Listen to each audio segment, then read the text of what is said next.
Just recently, Sean Hannity was attacking Barack Obama again, and of course he was attacking him, saying that he held his friends too close, and that basically his association with Reverend Wright meant that it was possible we might have an anti-Semite and a racist in the White House, and that would be so horrible. Any of you haven't seen the clip, here it is. A question I have, because we're dealing tonight with honesty, and we're dealing with judgment. Those are the two fundamental questions here. And association. And association. That means a lot. You judge people by the friends they keep. I agree. If he agreed with Wright, and I don't know that he does, but if he did, that would mean a racist and an anti-Semite would be president of the United States. Now, what I think is odd about this clip is that he attacks Barack Obama for holding his friends close, for having a friend who is a racist and bigot. But that's interesting because Hannity has plenty of racist and bigot friends. Most prominent which would be Ann Coulter. And if you don't believe me, here she is on his show, being grilled by Alan Colmes, but then later being coddled by Sean Hannity on the same show. Check it out. They're saying maybe I'm winning the camel jockeys over. Yes. So you have no problem referring to... That's actually in the book. Yes, that's not a made-up quote. That's why I'm talking to you about it. So you have no problem referring to Arabs as camel jockeys. Oh, yeah, no. They killed 3,000 Americans. I'll be very careful with my language. All Arabs killed 3,000 Americans? The point is, they were a little slower to attack me for that than the Jews were. All right, but when you refer to an entire ethnicity as camel jockeys, it sounds bigoted. Yes, and it's so mean after they killed 3,000 Americans. But they were not all Arabs. We have sure moved away from the day when we called them krauts and nips. I want to talk about the band is back together. You've got George Soros funding John Podesta's groupthink Progress, which is attacking the structural imbalance of talk radio. You got George Soros funding MoveOn.org.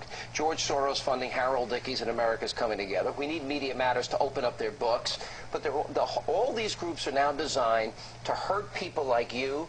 They have this phony battle and total mischaracterization of Rush Limbaugh's comments to hurt him. And it seems like they're trying to pick off one conservative after another. Right. It's all the Clinton machine to prepare for her run and hurt anybody that might be an opponent of hers. Right. I think the point of my book is I wouldn't be too worried if I were a conservative. Oh, wait, I am a conservative. Because, I mean, that is the curious thing about the first chapter of my book. You go through these 10 years of defamation campaigns against me, taking something I've said or making up something entirely that I never did say, twisting it, changing it, becoming hysterical, leading the news with it. And in every one of the battles, you don't even know. Isn't the goal, Wait, though? but not only am I still here, but everyone I went up against has a reputation that has not gone up since that time. And as you can see from that clip, Ann Coulter, of course, called Arabs camel jockeys, which of course is a very nice and lovely term, according to Hannity. Not bigoted at all. I mean, you know, since he is so anti-racist and so anti-bigot, as you could tell, he really took her to task for that. Yeah.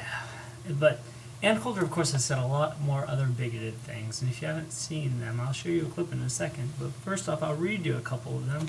She said of black Congressman Maxine Waters that she wouldn't have a job if it weren't for affirmative action, unless, of course, that job involved wearing a paper hat. Pretty racist stuff. She also said profiling Muslims was the same thing as profiling the Ku Klux Klan. Sounds pretty racist as well. She also called for the execution of the entire New York Times staff and the bombing of the New York Times building. And she also said of Lincoln Chafee, who was a Republican, moderate Republican from Rhode Island who voted against the Iraq War, that the wrong Lincoln was shot. She, of course, also said that with Bill Clinton, the only question was whether to impeach or assassinate, not whether to impeach or not. But here's a whole host of other bigoted comments she has made about Jews, gays, and Arabs. Here you go. They're Christian, they're tolerant, they defend America. Christian, so we should be Christian. It would be better if we were all Christian? Yes. Yes, we believe your religion, but you have to obey. No, but we have the fast track program. Sure. We want to put you with the head of Iran. I mean, come on, you can't believe that. The head of Iran is not a Christian. No, I but don't in know fact, if you've been paying attention. Let's wipe Israel off the earth. I mean, no Jews? No, we just want Jews to be perfected as they. Just to cater to your base. No, of course I believe everything. All right. On the 9/11 widows, and in particular a group that had been critical of the administration, these self-obsessed women seemed genuinely unaware that 9/11 was an attack on our nation and acted as if the terrorist attack only happened to them. They believed the entire country was required to marinate in their exquisite personal agony. Apparently, denouncing Bush was an important part of their closure process, and this part is the part I really need to talk to you about. These broads are millionaires, lionized on TV and in articles about them, reveling in their status as celebrities and stalked by grieferazzis. I've never seen people enjoying their husband's death so much. Yes. Because they dare to speak out? To speak out using the fact that they're widows. This is the left's doctrine of infallibility. If they have a point to make about the 9/11 Commission, about how to fight the war on terrorism, how about sending in somebody we're allowed to respond to? No. We always have to respond to someone who just had a family member die. Aren't they the because then people if in we the middle of the respond, story? oh, you're questioning their authenticity. No, So the story grieve quietly. No, the story is an attack on the nation. And by the that way, requires a foreign policy response. And that by the does way, not entail they also criticized the Clinton expertise. administration for That their does not- failures leading up to 9/11. Not the ones I'm talking about. No, they have. No. They Oh, have. no. But is your message to them No. just They were grieve cutting commercials for Kerry. They were using their grief in order to make a political point while preventing anyone from if you responding. lose I was going to have a few comments on the other Democratic presidential candidate, John Edwards, but it turns out that you have to go into rehab if you use the word faggot. So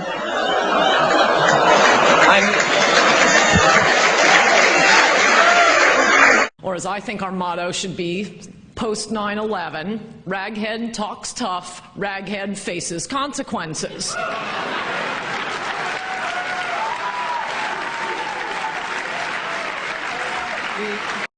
Pretty bigoted stuff, and it has led me to ask the question, is Sean Hannity a racist? Is he anti-Semitic? Because he sure holds his friends awfully close, seeing as Ann Coulter goes on his show once every 2 weeks or so, and he always treats her so lovely. They always have a make-out fest, and he agrees with her about everything and defends her against Alan Colmes, even when it comes to her racist statements.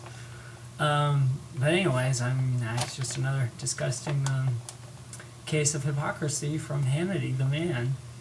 But anyways, I'm going to leave you with a few clips of Ann Coulter getting punked by the Canadian Broadcast Corporation and also by David Letterman. Check it out. Adios. Explain We were why on you said Hannity that, and Combs. that We were way. discussing the anti-war protesters. Yeah. Canada used to be one of our most loyal friends, and vice versa. I mean, Canada sent troops to Vietnam. Was Vietnam less containable and more of a threat No, actually, than Canada Saddam did not Hussein? send troops to Vietnam. I don't think that's right. Canada did not send troops to Vietnam. Indochina? No. Canada, Second World War, of course. Korea, yes. I think Vietnam, you're wrong. No, it took a pass on Vietnam. I think you're wrong. No, Australia was there, not Canada. I think Canada sent troops.